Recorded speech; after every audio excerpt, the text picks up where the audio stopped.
ಬೆಂಗಳೂರಲ್ಲಿ IAS ಇದೆ, DRDO ಇದೆ.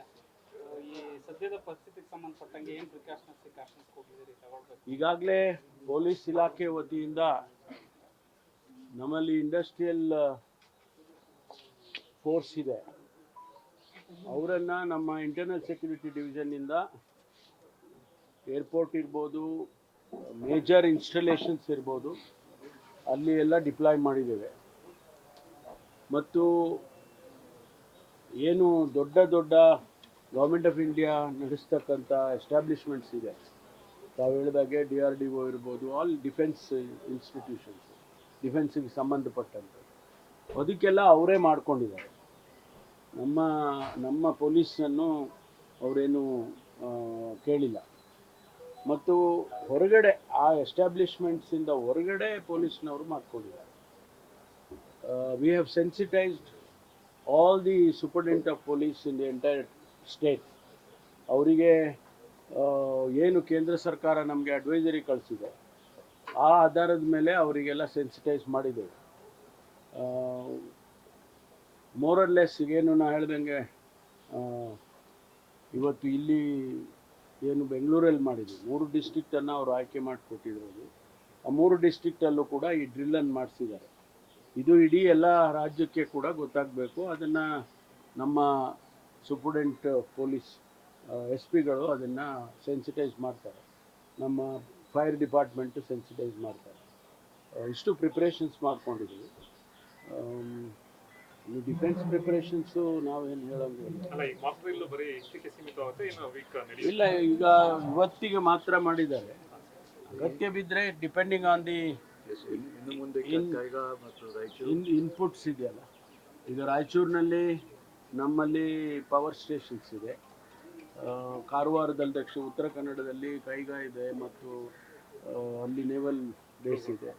ಅದಕ್ಕೆಲ್ಲ ಪ್ರಿಪ್ರೇಷನ್ಸ್ ಮಾಡಿಕೊಂಡು, ಅಂದರೆ these are all sensitive districts ಅಂತ ಮಾಡಿದ್ದಾರೆ, ಐಡೆಂಟಿಫೈ ಮಾಡಿದ್ದಾರೆ.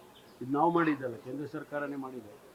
ಅದರಿಂದ ಅಲ್ಲೆಲ್ಲ ಮಾಡ್ತೀವಿ. ಮತ್ತು ಬೇರೆ ಬೇರೆ ಜಿಲ್ಲೆಗಳಲ್ಲಿ ಕೂಡ ನಾರ್ಮಲ್ ಆಗಿರ್ತಕೊಂಡು, ಏನು ಎಸ್ಟಾಬ್ಲಿಷ್ಮೆಂಟು ಡಿಫೆನ್ಸ್ ಎಸ್ಟಾಬ್ಲಿಷ್ಮೆಂಟ್ ಆಗಬೇಕು ಅಂತ ಏನಿಲ್ಲ, ಅವು ಎಲ್ಲ ಜಿಲ್ಲೆಗಳಿಗೂ ಸೆನ್ಸಿಟೈಸ್ ಮಾಡಿ.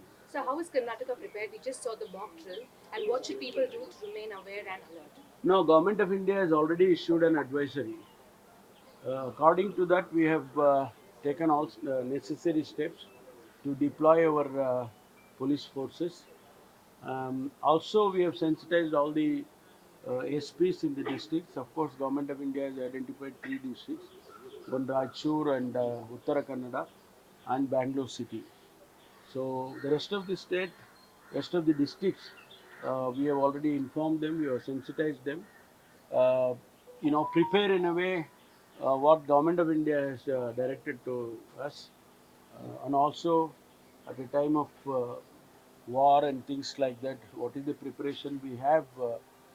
Earlier also we have an SOP. According to that, they have been informed. So you also mentioned that we are in a state where there could, if it is at all a state of war impending, or if we are in the shadow of war, as you stated in Kannada. So how do you think the preparedness would be? And we have a long coastline as well. And how secure are we? Yeah, coastal guards from the police. Okay, ಈ ಕಡೆ ನೋಡ್ಬೇಕಾ? Okay. Coastal guards also have been sensitized. They have 2-3 different layers of coastal guards. One, of course, we have from the police coastal security force, and the defense naval team has also got one within the international border, and the other one is the international border. So they have also been sensitized. And sorry, What is the objective of this drill? now just to create an awareness in a situation like war, how the civilians also can be useful in kind of maintaining peace, maintaining all the services, all these things, it will help civil defense for people. They can help us. So in the states of You India, don't need to Karnataka, bring in the army or navy for this purpose.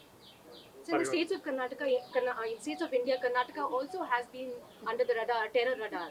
So, and we've seen a lot of attacks earlier as well. In No, Bengaluru, it has as well. always been Bangalore, particularly Bangalore, has always been on the radar of terrorists. Uh, you know, in earlier days also there were sleeper cells here, and we have identified many a times. NIA has identified and taken those terrorist sleeper cells groups. We're also sensitive enough to uh, kind of prepare ourselves in these situations. Sir, will there be any enhanced security measures apart from what is existing right now? If need be, yes. If need be, we will request the army or we request military forces. Sir ಈಗ mid night ಅಲ್ಲಿ ಆಗಿದಂತ strike retaliation ಮಾಡಿ ಇದಕ್ಕೆ ಸಂಬಂಧಪಟ್ಟಂಗೆ ನಿನ್ನೆ ರಾತ್ರಿ ಸುಮಾರು 1.5 ಗಂಟೆ 2 ಗಂಟೆ ಸಂದರ್ಭದಲ್ಲಿ ಏನು ಟೆರರಿಸ್ಟ್ ಹೈಡೌಟ್ಸ್ ಇದೆ ಪಾಕಿಸ್ತಾನದ ಬಾರ್ಡರ್ನಲ್ಲಿ, ಕೆಲವು Pakistan occupied areas, Kashmir areas, ಇನ್ನು ಕೆಲವು ಇನ್ನು ಸ್ವಲ್ಪ ಡೀಪಾಗಿ ಹೋಗಿದ್ದಾರೆ. ಅಂಥ ಕಡೆ ಎಲ್ಲ 9 ಕಡೆ ದಾಳಿ ಮಾಡಿದ್ದಾರೆ, ಏರ್ ಸ್ಟ್ರೈಕ್ ಮಾಡಿದ್ದಾರೆ. ಡೀಟೇಲ್ಸ್ ಆಫ್ ಡೆತ್ಸ್, ಡಿಸ್ಟ್ರಕ್ಷನ್ ಅದೆಲ್ಲ ನಮಗಿನ್ನೂ ಏನೂ ಲಭ್ಯ ಆಗಿಲ್ಲ. ಏನು ಮಾಧ್ಯಮದಲ್ಲಿ ನೀವೇನು ಹೇಳ್ತೀರೋ ಅಷ್ಟೇ ನಾವು ತಿಳ್ಕೊಂಡಿದ್ದೀವಿ ಅಷ್ಟೇ. ಅಫಿಷಿಯಲ್ ಆಗಿ ಏನೂ ಇನ್ನೂ ಕೂಡ ಕಮ್ಯುನಿಕೇಟ್ ಆಗಿಲ್ಲ.